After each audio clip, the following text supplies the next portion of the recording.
Update India TV, हर खबर सच्चाई की ओर। डीजेचा गोंगाट नाही, ज्ञानोबा तुकारामच्या जयघोषात रंगला संस्कारमय वारकरी विवाह। विठ्ठल रुक्मिणीच्या साक्षीने भक्तिरसात न्हालेला अनोखा सोहळा, समुद्रपूरमध्ये परंपरा आणि अध्यात्माचा सुंदर मिलाफ।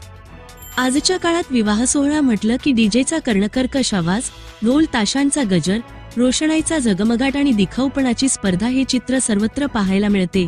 मात्र या आधुनिकतेच्या गर्दीतही काही कुटुंबे संस्कार, साधेपणा आणि अध्यात्म जपत समाजासमोर वेगळा आदर्श उभा करत आहेत। वर्धा जिल्ह्यातील समुद्रपूर येथे पार पडलेला एक वारकरी विवाह सोहळा याचाच प्रत्यय देणारा ठरला।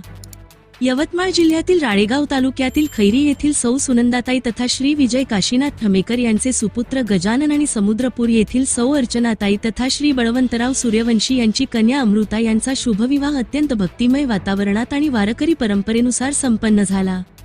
या विवाह सोहळ्याची खास ओळख ठरली ती म्हणजे डीजे, बँडबाजा आणि ढोलताशांना दिलेला पूर्ण फाटा, त्याऐवजी टाळ, मृदंगाच्या निनादात, हरिनामाच्या गजरात आणि ज्ञानोबा तुकारामच्या अखंड जयघोषात वधू वरांचे मंगलागमन करण्यात आले।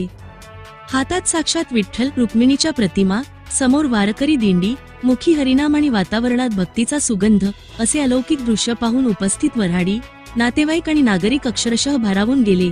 दीपाली मंगल कार्यालय परिसर काही क्षणांसाठी जणू पंढरीचीच वारी बनला होता।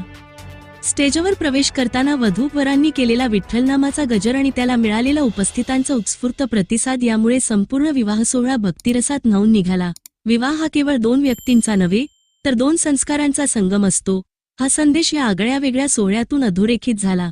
भपकेबाज विवाह संस्कृतीच्या युगात साधेपणा, अध्यात्म आणि वारकरी परंपरेचे दर्शन घडवणारा हा विवाह अनेकांसाठी प्रेरणादायी ठरला असून परिसरात या सोहळ्याची कौतुकाने चर्चा रंगली आहे। सहसंपादक खुशाल वानखेडे।